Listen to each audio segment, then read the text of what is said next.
My name is Emma Wilson, and at 24, I never expected my college graduation day would become the sweetest revenge. Standing beside my sister Lily in our matching caps and gowns should have been simply joyful, but years of unfair treatment had built up to this moment. I still hear their cold words echoing. She deserved it, but you didn't.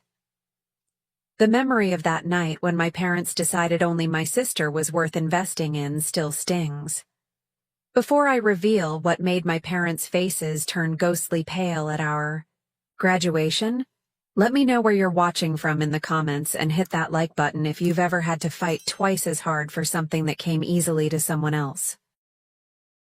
I grew up in a seemingly normal middle-class family in suburban Michigan.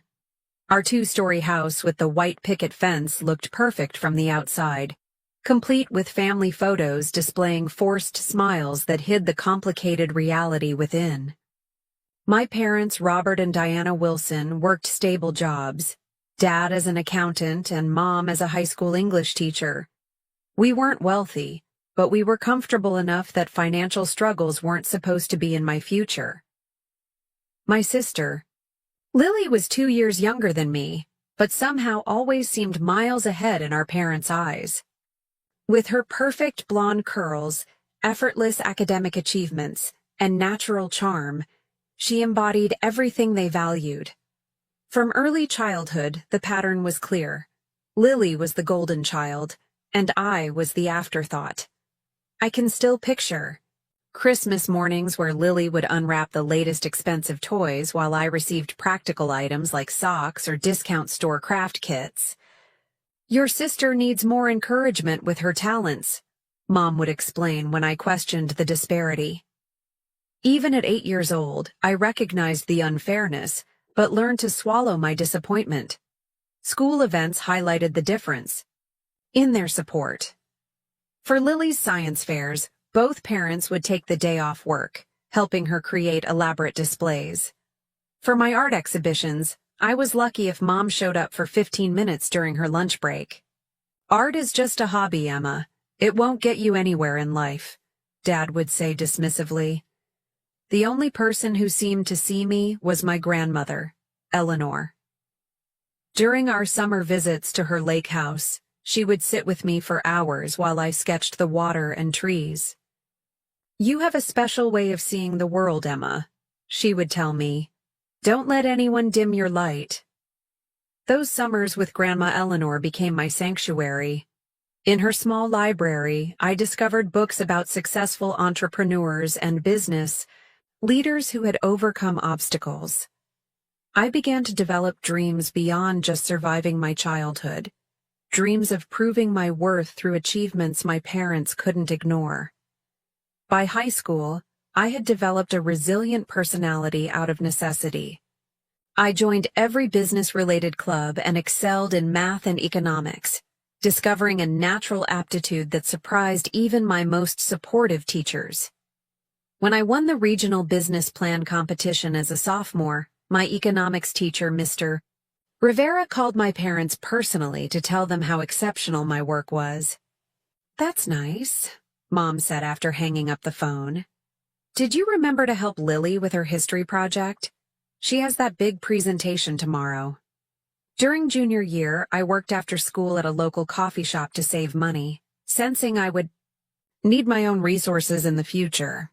I managed to maintain a 4.0 GPA despite working 20 hours a week. Meanwhile, Lily joined the debate team and instantly became the star, with my parents attending every tournament and celebrating each victory with special dinners. By senior year, both Lily and I were applying to colleges. Despite being 2 years apart, Lily had skipped a grade, putting us in the same graduating class. We both applied to the prestigious Westfield University, known for its excellent business and political science programs. Against all odds, we both got acceptance letters on the same day. I still remember the excitement I felt, hands trembling as I opened that thick envelope. "I got in," I announced at dinner, unable to contain my joy. Full acceptance to the business program. My father glanced up briefly from his phone. That's nice, Emma. Minutes later, Lily burst through the front door waving her own acceptance letter. I got into Westfield's political science program, she shrieked.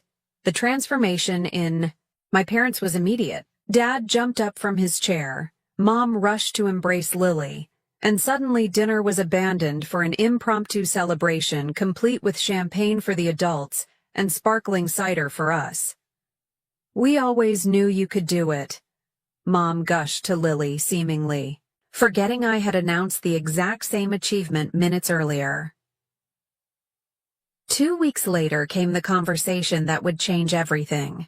We were having a family dinner, a rare occasion where everyone was present and phones were temporarily set aside. We need to discuss college plans, Dad announced, folding his hands on the table.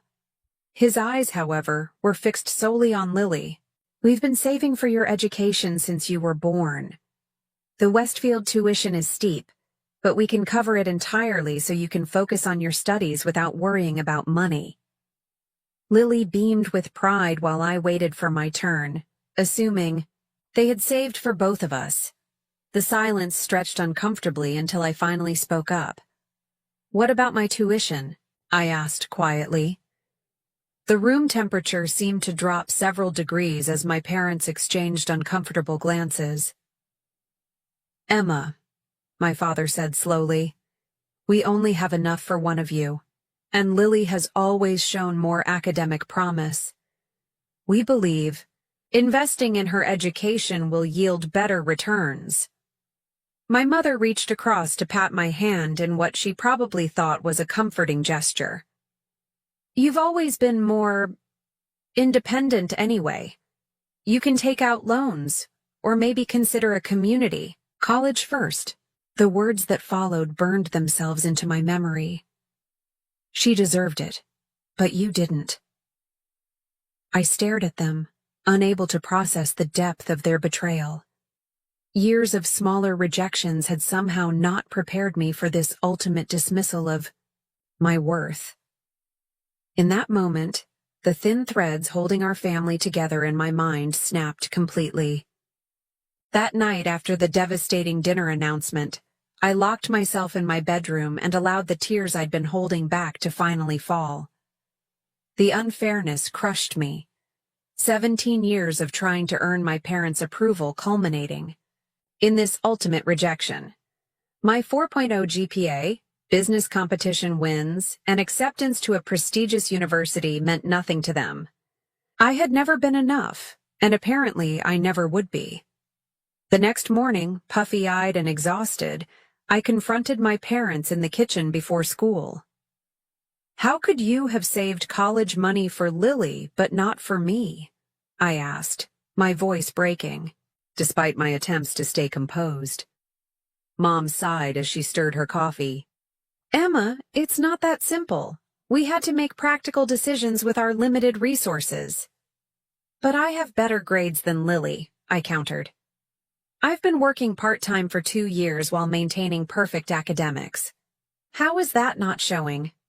Dedication? Dad closed his newspaper with a sharp snap. Your sister has always been dedicated to academics. You've been too distracted with other activities and that job of yours. Besides, Lily has a clear career path.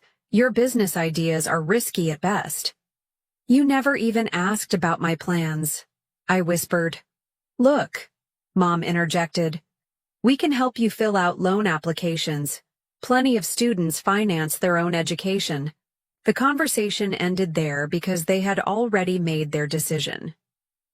In their minds, I was less deserving, less promising, and therefore less worthy of their investment. That weekend, I drove to my grandmother's house 2 hours away, seeking the only genuine support I knew. As I poured out the whole story, Grandma Eleanor listened without interruption, her weathered hands clasping mine tightly. My darling girl, she finally said, wiping away my tears. Sometimes life's most painful Moments become our greatest catalyst. Your parents are wrong about you. Deeply, tragically wrong. But you have something they can't recognize. Unbreakable determination. Grandma couldn't offer financial help. Her fixed income barely covered her own expenses. But she gave me something more valuable. Unwavering belief in my potential. Promise me you'll go to Westfield anyway, she said fiercely. Don't let their limitations become yours. That night, I made my decision. I would attend Westfield alongside Lily, finance my own education, and graduate despite every obstacle. The next morning, I began researching scholarships, grants, work-study programs, and student loans. For weeks, I spent every spare moment completing applications. My guidance counselor, Mrs. Chen, stayed after school to help me navigate the complex financial aid system. I've rarely seen a student as determined as you, she told me as we submitted my 25th scholarship application. I received several small scholarships, but not enough to cover the substantial Westfield tuition. With a mix of federal loans and private loans co-signed by Grandma Eleanor, I pieced together enough financing for my first year. Next came housing. While Lily would live in the expensive on-campus dormitories paid for by our parents, I found a tiny apartment 45 minutes from campus with 3 roommates I met through a university housing forum. Meanwhile, I applied for every job near campus. 2 weeks before move-in day, I secured a position at a busy coffee shop within walking distance of my cheapest classes, plus weekend shifts at a local bookstore. The contrast between our preparations was stark. My parents took Lily shopping for new clothes, a laptop, and dorm decorations. They helped her pack, arranged for professional movers, and planned an elaborate send-off party with family friends. I packed my belongings in second-hand suitcases and boxes scavenged from grocery stores. The night before I left, Mom awkwardly offered me some of her old twin sheets for my new bed. It was the only acknowledgement that I, too, was starting college. On move-in day, my parents drove Lily to campus, in our family SUV packed with her belongings. I followed behind in my decade-old Honda that frequently needed coolant and made concerning noises when I braked. No one had offered to check it before my 2-hour drive to my new life. As we parted ways at the campus entrance, my parents and Lily heading to her premium dorm, me continuing alone to my distant apartment, Mom called out, "Good luck, Emma. I hope this all works out for you." The doubt in her voice only strengthened my resolve. This wouldn't just work out. I would make it triumphant. My new apartment was a shock, peeling paint, unreliable plumbing, and roommates who were strangers. That first night, alone on my thin mattress with the sounds of traffic and neighbors, arguing filtering through the walls, exhaustion overtook me. The enormity of what I was undertaking hit full force, and doubts crept in. Could I really work 30 hours weekly while taking a full course load? Would the constant financial stress crush my academic performance?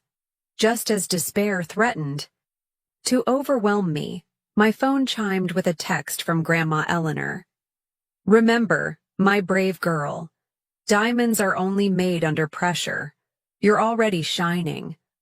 With those words in mind, I dried my tears and created a meticulous schedule mapping every hour of my upcoming weeks. Sleep would be limited, social life nearly non-existent, but my education and future would not be sacrificed.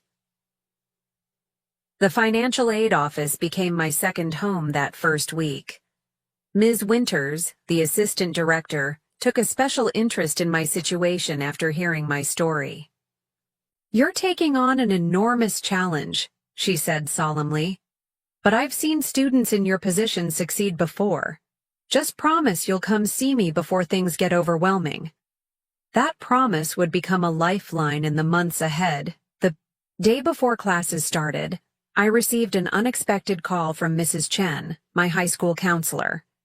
She had convinced the business department at my high school to award me an additional $1,000 scholarship. "It's not much," she apologized, "but the teachers all contributed personally. We believe in you, Emma." That small act of kindness from people who truly saw my potential gave me the final push of courage I needed. As I carefully added that precious amount to my budget spreadsheet, I felt something shift inside me, determination hardening into unbreakable resolve. Freshman year hit me like a hurricane.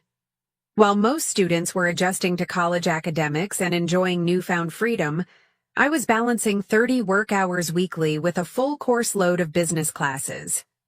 My typical day started at 5 in the morning with a 2-hour study session before rushing to my opening shift at the coffee shop. After classes, I'd head straight to my second job at the bookstore, often not returning to my apartment until after midnight. Sleep became a luxury I could rarely afford. I learned to do readings during my commute, complete assignments during lunch breaks, and record lectures to listen to while cleaning the coffee machines. Every minute was scheduled, every resource stretched to its limit. The contrast between my life and Lily's couldn't have been more stark. Through occasional text messages and social media posts, I glimpsed her carefree college experience, sorority events, study abroad information sessions, and weekends visiting home for moms. Cooking.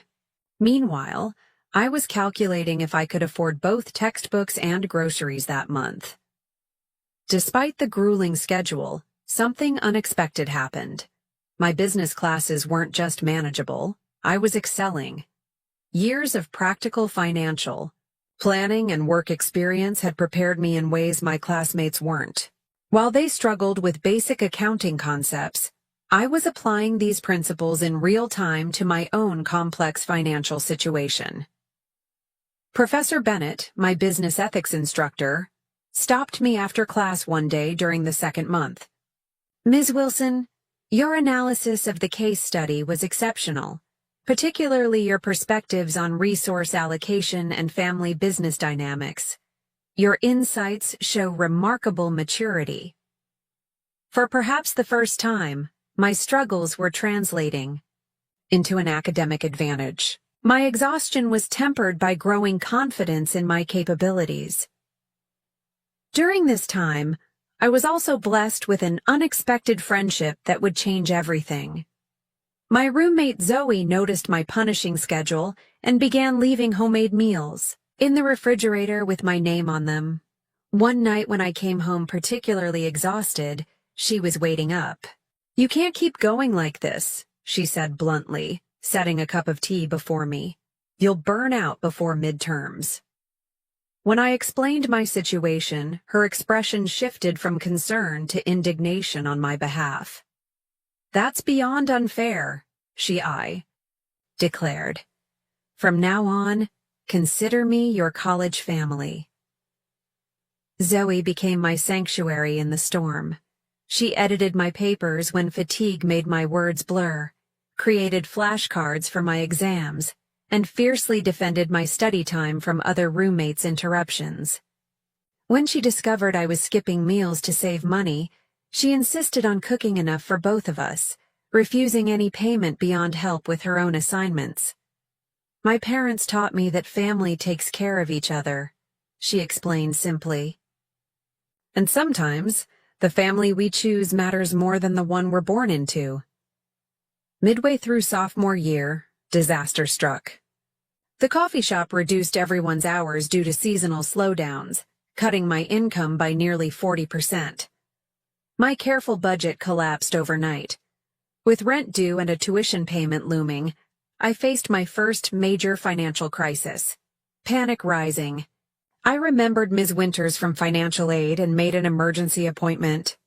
After reviewing my situation, she offered both practical advice and unexpected assistance. "Your academic performance qualifies you for an emergency grant," she explained. "And Professor Bennett has recommended you for a research assistant position in the business department. It pays better than the coffee shop and looks more impressive on a resume." The research position became another turning point. Working directly with Professor Bennett, I began assisting with her study on small business resilience during economic downturns.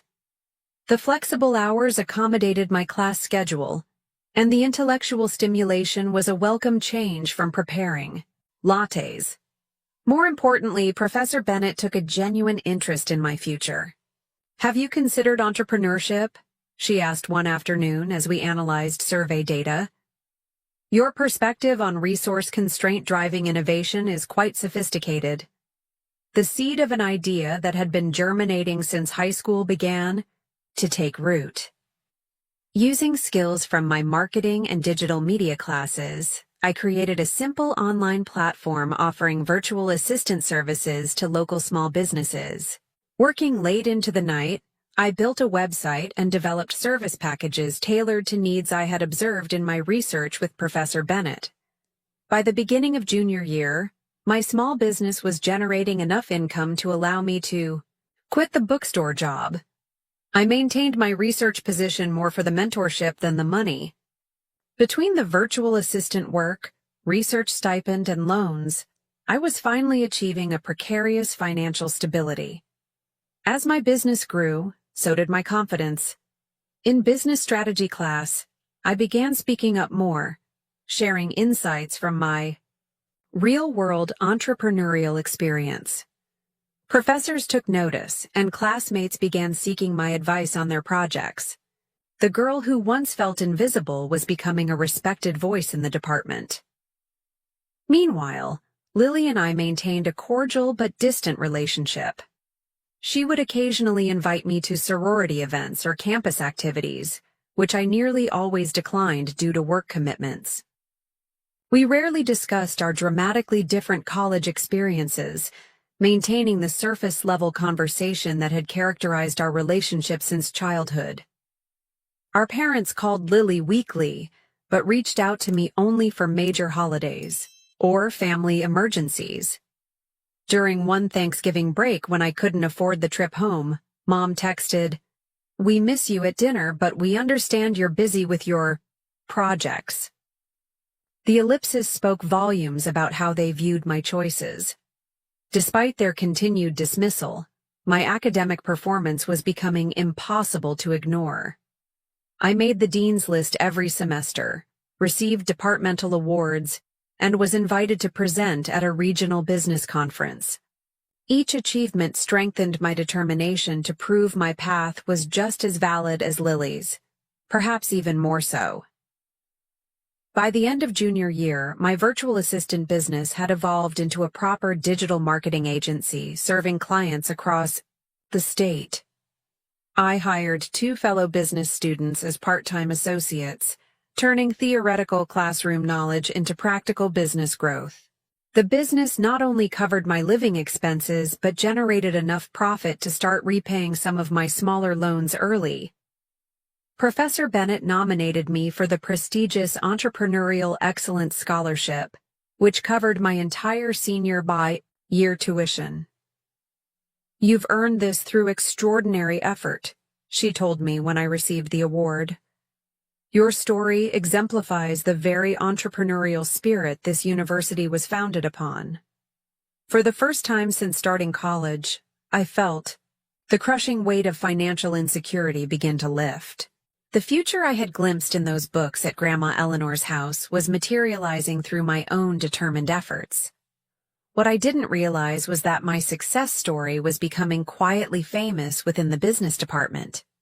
As I focused on surviving and thriving, seeds were being planted that would bloom in a most unexpected way at graduation. Senior year arrived with a momentum I could scarcely have imagined when I first stepped onto Westfield's campus. My digital marketing agency had grown to serve 15 regular clients and employed 4 part-time student workers.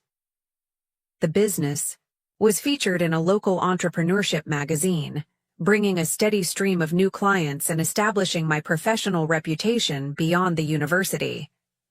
Meanwhile, my academic performance had positioned me among the top students in the business school. Professor Bennett approached me in October with an unexpected opportunity. "The National Collegiate Business Innovation Competition is accepting entries," she said, sliding a brochure across her desk. "The grand prize includes $50,000 in business funding and national industry exposure. I think your agency, model specifically targeting rural small businesses, has a genuine shot." With her mentorship, I spent weeks refining my business plan and practicing my pitch. After 3 rounds of increasingly competitive judging, I made it to the final round scheduled for April, just 1 month before graduation. Ironically, as my professional trajectory soared, Lily began experiencing her first real academic struggles. The political science program's demanding senior thesis requirements exposed gaps in her research skills and work ethic. Years of coasting on natural talent and parental support had left her ill-prepared for this genuine challenge. One Tuesday evening in November, I received an unexpected knock on my apartment door. Opening it revealed a teary-eyed Lily clutching her laptop and a stack of research papers.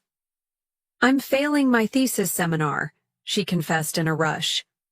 "Professor Goldstein says my research methodology is fundamentally flawed, and I have 3 weeks to completely restructure everything, or I might not graduate." Looking at my sister's genuine distress, I felt conflicting emotions. Part of me, the hurt, resentful part, thought this was karmic justice for years of preferential treatment. But another part recognized this moment as an opportunity to rise above the pain of our past. "Come in," I said, stepping aside. "Let's take a look." That night became the first of many study sessions. Through helping Lily, I discovered that my years of self-directed learning and rigorous time management had given me skills my sister never developed. My research experience with Professor Bennett proved invaluable as I guided Lily through proper academic methodology. As we worked together, something unexpected happened. We began to talk, really talk, for perhaps the first time in our lives. "How? Do you do it all?" Lily asked one night as we took a break. "Your business, perfect grades, research position. I can barely manage my coursework with nothing else on my plate." I explained my punishing schedule, the financial pressures, and the constant calculations required to stay afloat. Lily listened with growing horror. "I had no idea," she whispered. "Mom and Dad always just said you were doing fine." "Fine is relative," I replied. "I've worked 60-hour weeks for 4 years while taking full course loads. I've gone without meals, proper sleep, and any semblance of a social life." "But why didn't you ever say anything?" she asked. The question struck me as naively privileged. Would it have changed anything? Would Mom and Dad suddenly have decided I was worth investing in too? The conversation marked a turning point in our relationship. As Lily began to recognize the inequality that had shaped our lives, she became my unexpected ally. She started declining expensive parental gifts, explaining she preferred to manage on her own, like her sister. By January, our weekly study sessions had become a genuine connection. Lily's thesis was back on track, and she had begun to develop a new appreciation for the discipline and perseverance she'd always lacked.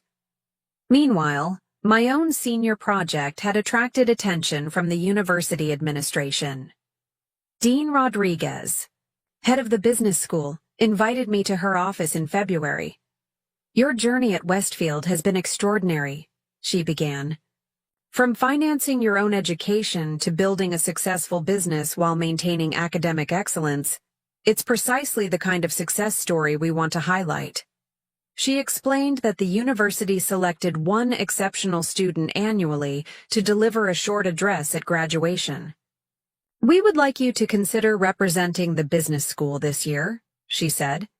"Your story embodies the entrepreneurial spirit and determination we aim to instill in all our graduates. The opportunity to speak at graduation, to publicly claim my achievements before my parents and the entire university community, felt like the culmination of everything I had worked toward. I accepted immediately. What I didn't know was that Dean Rodriguez had more planned than just a student address. The details would remain confidential until the ceremony itself. As April approached, the business competition became my focus.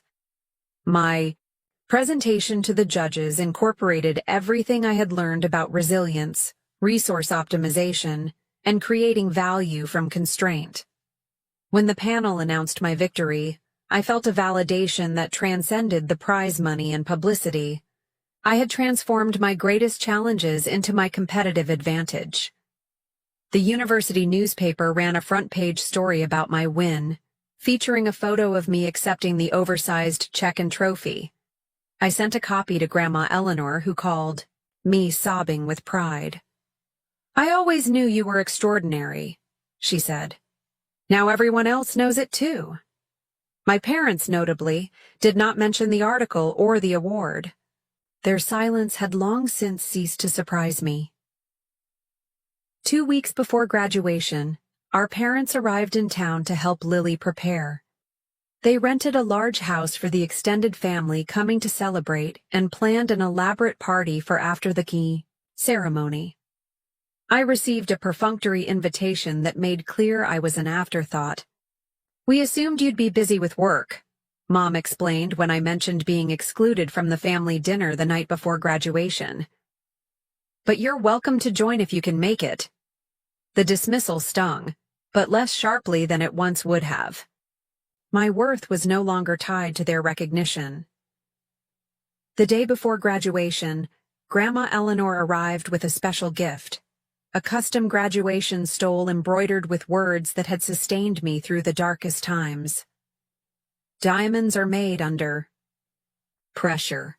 Wear this proudly," she said, eyes shining. "You've earned every thread." That evening, during the graduation rehearsal, Dean Rodriguez pulled me aside with a conspiratorial smile. "Everything is arranged for tomorrow," she said. "Just be prepared for a slightly extended introduction before your speech." When I asked what she meant, she merely winked. Some surprises are worth waiting for.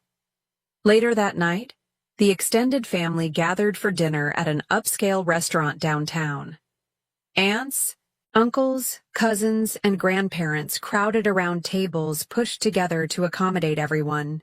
My parents held court at the center, regaling everyone with stories of Lily's accomplishments and post-graduation plans. My mother's brother, Uncle Jack, eventually interrupted. "What about Emma? I heard she won some big business competition." Father waved dismissively. "Oh, Emma's been busy with her little side projects. Very entrepreneurial, our Emma." The patronizing tone made clear that in his mind, my achievements remained secondary to Lily's traditional academic success. I caught my sister's eye across the table and saw her visible discomfort. After dinner, Grandma Eleanor cornered my parents in the restaurant lobby. Though I couldn't hear the conversation, the tense postures and my father's defensive gestures told me she was taking them to task for their continued dismissal of my accomplishments. As I returned to my apartment that night, I felt strangely calm. Tomorrow would bring the culmination of 4 years of relentless effort. Whatever happened with my family, I had proven my worth to myself, and that, I realized, was what truly mattered. The morning of graduation dawned bright and clear, as if nature itself was celebrating with us. I woke early, unable to sleep through the mixture of excitement and nervous anticipation. Today marked not just the completion of my degree, but the vindication of my chosen path. My phone chimed with a text from Lily. "Good morning, graduate. See you at the robing area. So proud to be walking with you today." The simple message reflected how far our relationship had evolved. From distant siblings shaped by parental favoritism, we had found our way to something like genuine friendship. After a quick breakfast, I carefully dressed in the outfit I'd splurged on for this occasion. A new dress beneath my graduation. Gown, sensible but stylish shoes I could walk in confidently.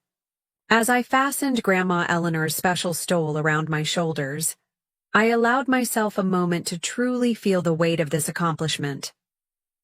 4 years ago, my parents had deemed me unworthy of investment. Today, I would graduate not just with honors, but with a thriving business and national recognition. The journey had been brutally difficult, but the woman who emerged was stronger than I could have imagined. Zoe insisted on driving me to campus. "Your carriage awaits, boss lady," she joked, but I could see the genuine pride in her eyes. "No more bus rides for you today." The campus buzzed with activity as families in their Sunday best navigated between buildings, consulting maps and taking photos. At the student assembly area, graduates in black robes clustered like elegant crows, adjusting caps and comparing honors cords. I spotted Lily instantly, her blonde hair visible even from a distance. She rushed over when she saw me, embracing me with unexpected emotion. "Can you believe we made it?" she asked, straightening my cap. "Though I barely scraped by while you conquered the world." Her humility was still new enough to surprise me. "We both made it our own way," I replied diplomatically. The ceremony coordinator began arranging us in alphabetical order, which would place Lily and me close together in the processional. As we found our positions, I noticed Dean Rodriguez approaching. With purpose. "Ms. Wilson," she said, pulling me gently aside.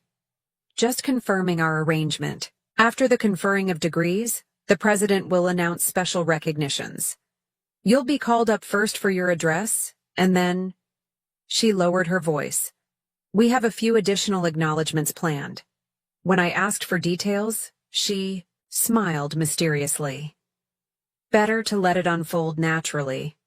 Just be prepared for a moment in the spotlight." The graduates began filing into the auditorium to the traditional pomp and circumstance. Through the windows, I caught glimpses of the audience. Thousands of family members and friends filling the massive space with excited chatter and occasional shouts of recognition.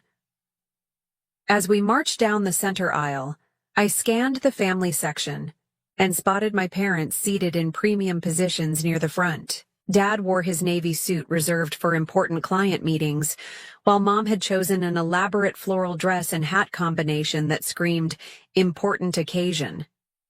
Their eyes tracked Lily with obvious pride as she walked just a few people ahead of me. Grandma Eleanor sat beside them, elegant in her simple blue dress, her gaze fixed firmly on me.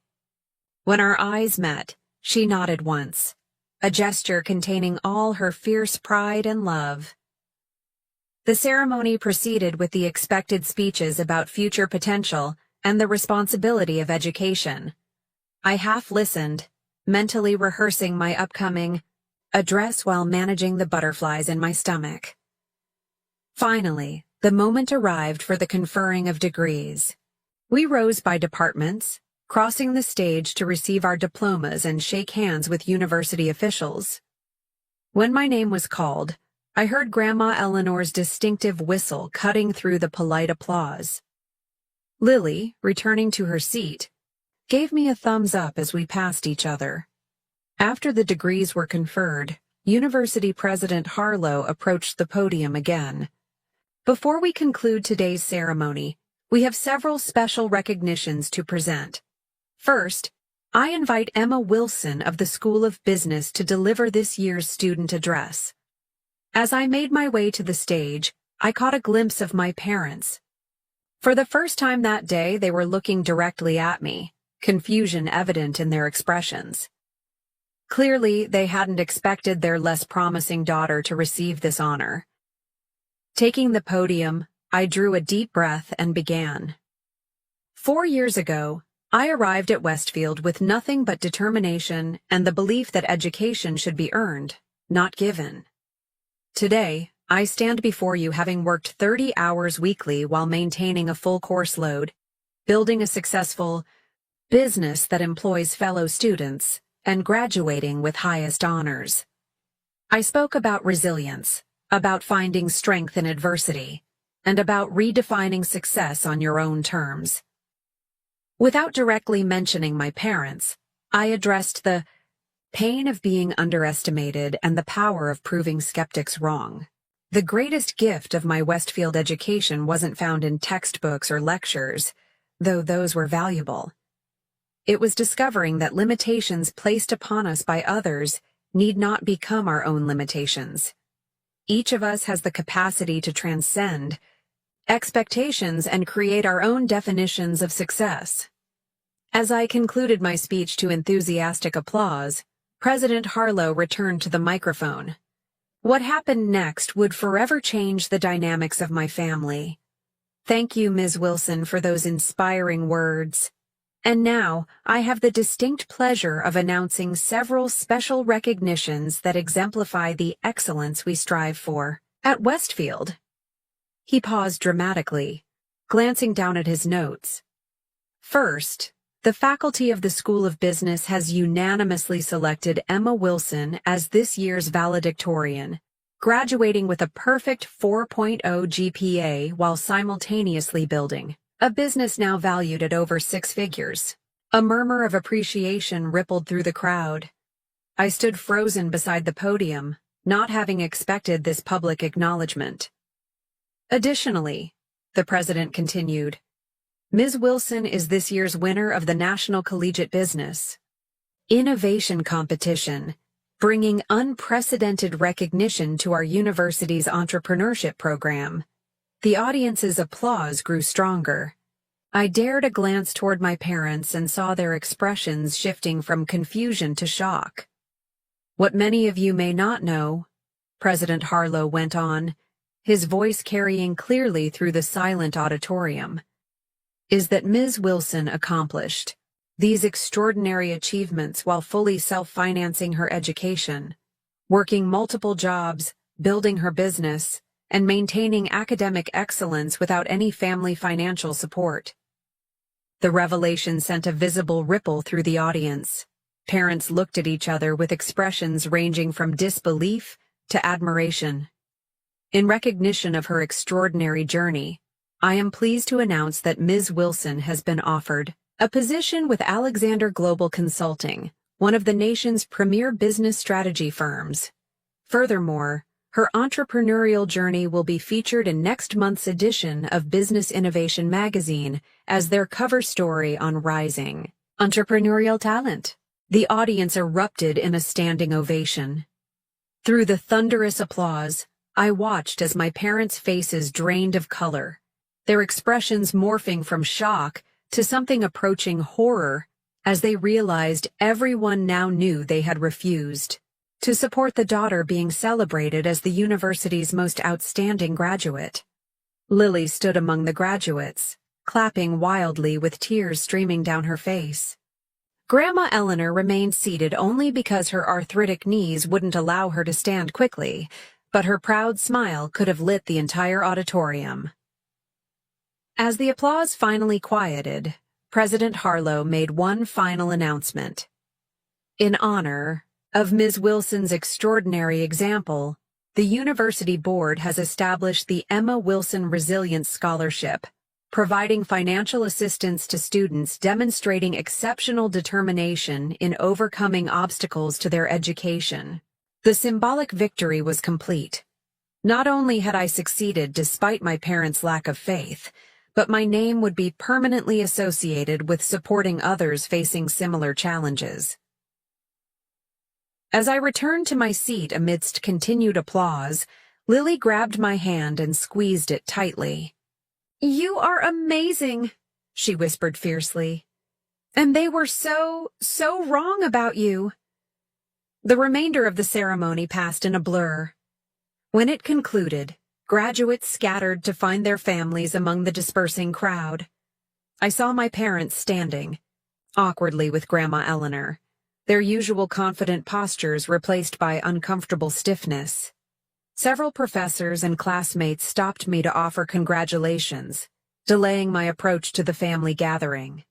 When I finally reached them, my father attempted a jovial tone that rang hollowly against the tension.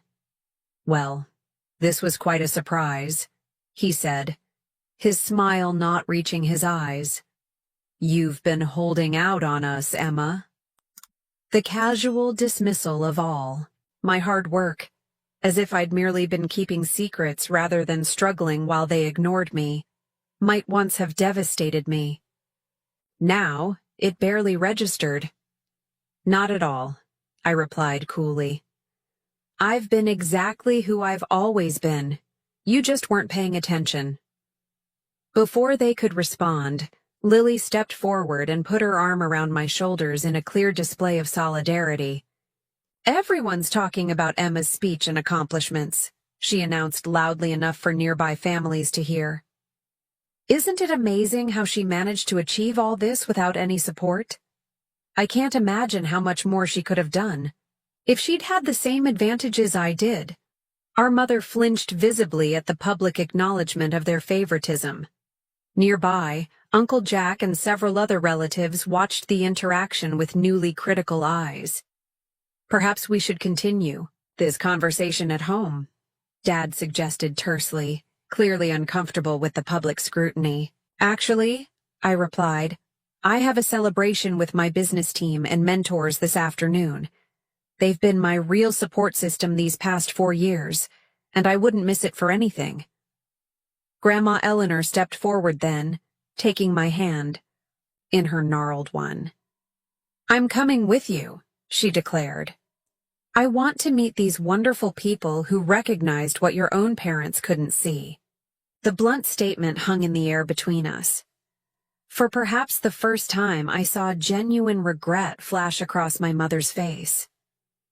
"We're very proud of you, of course," she attempted weakly. "Thank you," I replied with dignified grace. "But I've learned that external validation isn't necessary for success. Today isn't about gaining your approval, it's about celebrating the journey I made without it." As Grandma Eleanor and I turned to leave, Lily made a quick decision. "I'm coming too," she announced, stepping away from our parents to join us.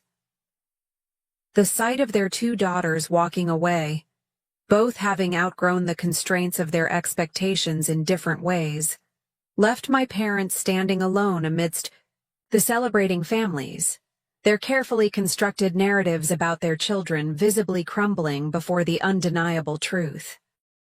The scene at the post-graduation celebration in the business school atrium could not have been more different from the tense family interaction earlier. Professor Bennett had arranged an elegant reception for faculty, outstanding graduates, and industry partners.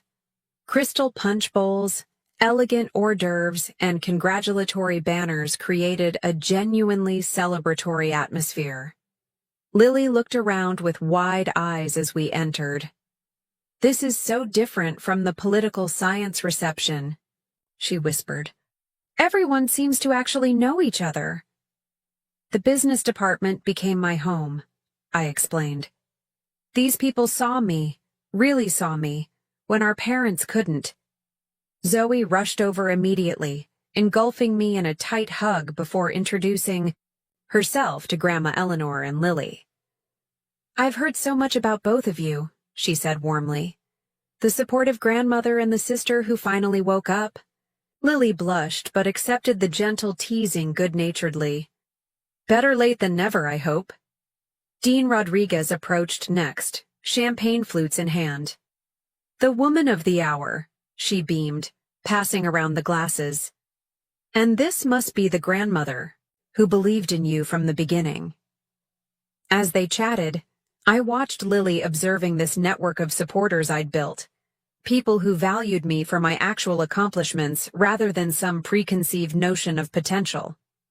The contrast with our parents' conditional approval was stark. "Ms. Wilson," called a distinguished woman in a sleek business suit, approaching our group. "Jennifer Alexander, founder of Alexander Global Consulting. Your presentation at the business competition was extraordinary. I'm thrilled you've accepted our offer. Thank you for the opportunity, I replied, shaking her hand firmly. I'm excited to join your team. Jennifer smiled warmly. With your combination of academic excellence and practical experience, you're exactly what we look for. Not many new graduates have already built a successful business from scratch. As she moved away to greet other guests, Lily's expression registered shock. You didn't tell me you'd be working for Alexander Global. That's one of the most prestigious consulting firms in the country. I smiled modestly. It happened quickly after the competition. The salary is significant. More than Dad makes, I'd guess, Lily said thoughtfully. The celebration continued with speeches from faculty and presentations of departmental awards. I received the Outstanding Entrepreneurship Award, presented by Professor Bennett with tears in her eyes as she recounted my journey from determined freshman to business owner and department star. Throughout the afternoon, I introduced Grandma Eleanor to everyone who had supported me, professors who had mentored me, classmates who had become business associates, university staff who had helped me navigate financial challenges. Each greeting included the person sharing a specific memory of how I had impressed them or contributed to the department. I had no idea, Lily murmured after the 10th such introduction. All these people admire you so much. Midway through the reception, my phone buzzed with a text from Mom. The family is gathering at the rental house for dinner at 6. Please join us. We want to celebrate both our graduates. I showed the message to Lily and Grandma Eleanor. What do you think, Grandma? Snorted. A bit late to play the proud parents now, isn't it? Lily looked conflicted. They're trying, I guess, in their way. We don't have to decide right now, I said, pocketing my phone. Let's enjoy this moment first. As the reception wound down, Professor Bennett approached with a campus photographer. The business magazine wants a photo of you with your family for the feature article. Are they here? The question created an awkward pause. My grandmother and sister are here, I replied carefully. My parents are elsewhere at the moment. Understanding dawned in her eyes. The family that matters is the one that supports you, she said kindly. Let's get a photo of you three. The photographer arranged us near the business school emblem, Grandma Eleanor beaming proudly with an arm around each granddaughter, Lily and I in our graduation regalia, my special stole prominently displayed. As we were leaving the reception, Dean Rodriguez handed me a business card. The Dean of Admissions at Westfield's MBA program asked me to give you this. They're very interested in discussing a full scholarship if you decide to continue your education while working. The opportunities continuing to unfold before me stood in stark contrast to what my parents had once envisioned, or failed to envision, for my future. Should we go to the family dinner? I asked as we walked to Zoe's car. Grandma Eleanor took my hand. That decision is entirely yours, my dear. You owe them nothing. But, she added after a thoughtful pause, there might be value in allowing them to see exactly who you've become. Not for their sake, but for yours. Lily nodded in agreement. Plus, I'd like to see Uncle Jack grill them about why they never mentioned your business or awards before today. Decision made, we drove to the rental house where extended family had gathered. Conversations hushed noticeably as we entered, then erupted in enthusiastic greetings as relatives rushed to congratulate both Lily and me. Mom appeared from the kitchen, her earlier confident demeanor replaced by uncharacteristic nervousness. Emma, you came, she said, attempting a warm smile that didn't quite reach her eyes. We were just about to serve dinner. Dad approached with forced joviality. There's my successful daughters, he announced loudly, as if he'd been proudly proclaiming my achievements all along. Emma, Why didn't you tell us about this big consulting job? The audacity of his question, after years of disinterest in my activities, momentarily stunned me into silence. Before I could respond, Uncle Jack interjected, "Probably because you haven't asked about her plans once in the past 4 years, Robert," he said bluntly. "At least not in any family gathering I've attended." An uncomfortable silence fell over the room. Dad's face flushed with a mixture of embarrassment and anger. "We've always supported both our daughters," he insisted defensively. "Financially?" Aunt Susan asked innocently. Because the university president seemed pretty clear about Emma putting herself through school while building a business. My mother jumped in quickly. We had limited resources and had to make difficult choices. Emma has always been very independent. Independent by necessity, not by choice, Grandma Eleanor corrected sharply. Let's not rewrite history now that her success has become inconvenient to your narrative. The tension in the room was palpable. Cousins exchanged uncomfortable glances while my parents struggled to maintain their composure under this unexpected family scrutiny. Lily, surprising everyone, spoke up clearly. "Mom, Dad, I think it's time to acknowledge the truth. You favored me from childhood. You invested everything in me and nothing in Emma. You were wrong about her potential, and today everyone saw that." Mom's eyes filled with tears, whether from genuine remorse or embarrassment at being called out so publicly was difficult to determine. "We never meant to," she began weakly. "Impact matters more than intent," I interjected calmly. "Your choices shaped my reality regardless of what you meant to do." Dad, unaccustomed to having his authority questioned, attempted to regain control of the situation. "This is hardly the time for family laundry. We're here to celebrate." "Yes," agreed Aunt Susan pointedly. "We're celebrating Emma's extraordinary achievements accomplished entirely without your support." Rather remarkable topic for a family gathering, wouldn't you say? The family dinner proceeded with strained conversation. My relatives, seeing me through new eyes, directed questions about my business and career plans. With each accomplishment I described, my parents' discomfort visibly increased as the magnitude of what they had dismissed became clearer. By the time dessert was served, the family dynamics had shifted noticeably. Where my parents had always been the authoritative center of family gatherings, their judgment now stood questioned. The daughter they had deemed less worthy had proven herself exceptional by any objective measure, undermining their credibility entirely. As the evening concluded, relatives departed with warm congratulations and, in several cases, business cards and offers of professional connections. The extended family's recognition and support, though belated, felt genuinely validating. When only immediate family remained, Dad attempted a conciliatory gesture. "Emma, your mother and I have been discussing, and we'd like to help you with the security deposit on an apartment near your new job, as a graduation gift." The offer, so small compared to 4 years of tuition they had provided Lily, would once have meant everything to me. Now, it felt almost offensive in its inadequacy. "Thank you, but that won't be necessary," I replied evenly. "My starting salary at Alexander Global will be $90,000 annually, plus performance bonuses. My housing is quite secure." The figure, substantially more than my father currently earned, landed like a physical blow. His expression cycled through shock, disbelief, and finally a grudging recognition that the daughter he had dismissed had surpassed his own achievements.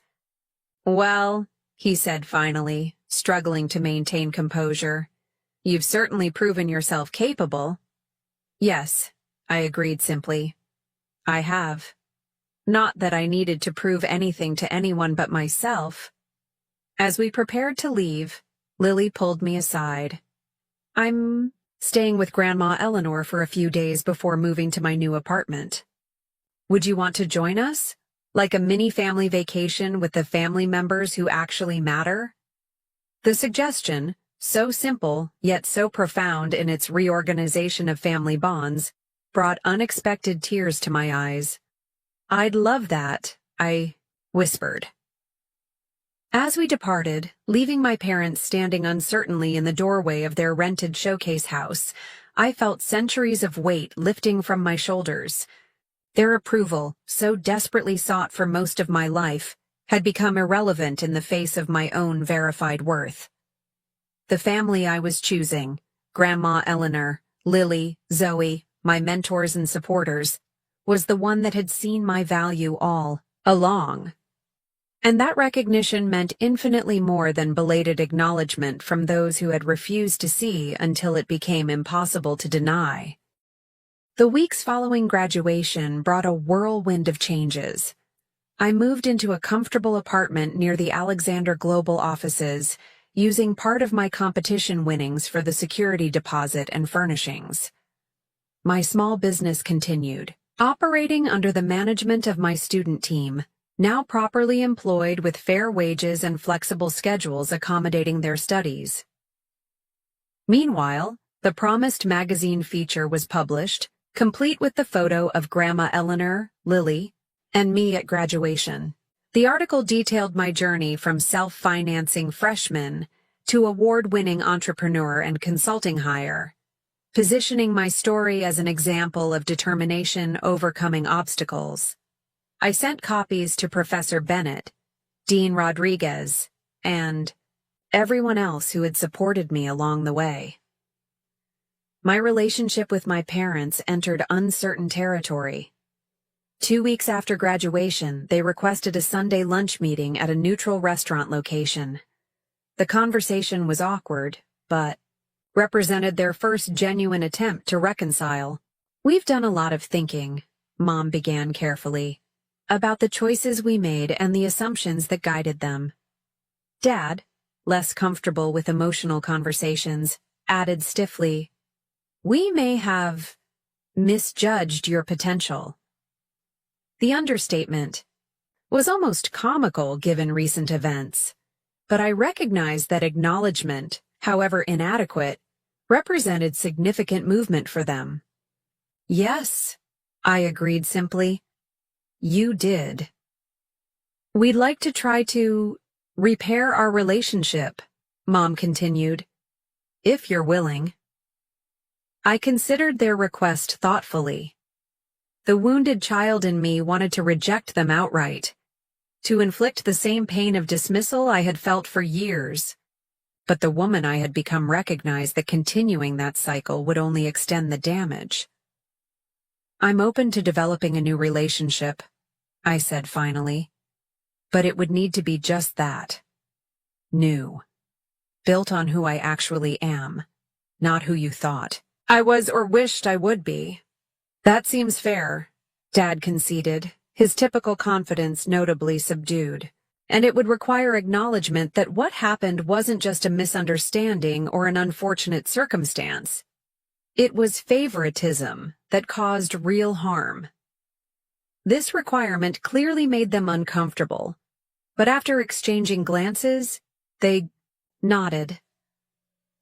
"We did favor Lily," Mom admitted quietly. "We saw her as the safer investment because she fit our expectations of success. We were wrong, and our mistake hurt you deeply. I'm truly sorry, Emma." The genuine accountability, while imperfect, was more than I had expected. It opened a door to possible reconciliation, though the path forward would be neither quick nor easy.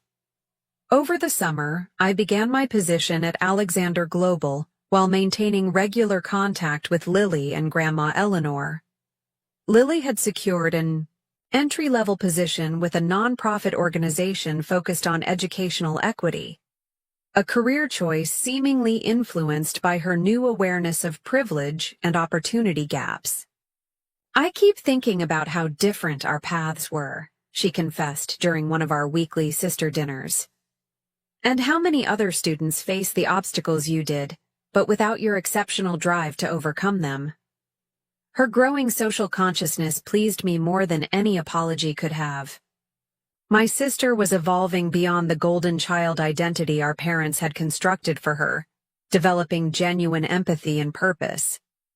By autumn, I had settled into a productive rhythm with my consulting work while continuing to oversee the digital marketing agency. My first performance review brought praise from senior partners and an unexpected bonus: financial security. That elusive condition I had chased for years was finally mine. During a weekend visit to Grandma Eleanor's lake house, she presented me with a small wooden box while we sat on her porch watching the sunset. "I've been saving this for the right moment," she explained. Inside was a delicate silver bracelet. "This was given to me by my grandmother when I finished school," she said. "She told me it was a reminder that a woman's worth comes from within, not from others' assessment. I've held it all these years for a granddaughter who would truly understand its significance." As she fastened it around my wrist, she added, "Your journey has been harder than it should have been, Emma. But the woman you've become through that struggle is extraordinary in ways an easier path might never have revealed." Her words crystallized something I had been feeling but struggling to articulate: that while the unfairness I experienced wasn't justified, the strengths developed through that adversity had become integral to my identity and success. On the 1-year anniversary of graduation, I used a portion of my savings and business profits to establish the First Generation Achievement Scholarship at Westfield University. Unlike traditional scholarships focused solely on academic metrics, this fund specifically supported students demonstrating extraordinary determination in overcoming family or financial obstacles. The selection committee should consider not just where students are, but what they've overcome to get there, I instructed when finalizing the endowment details.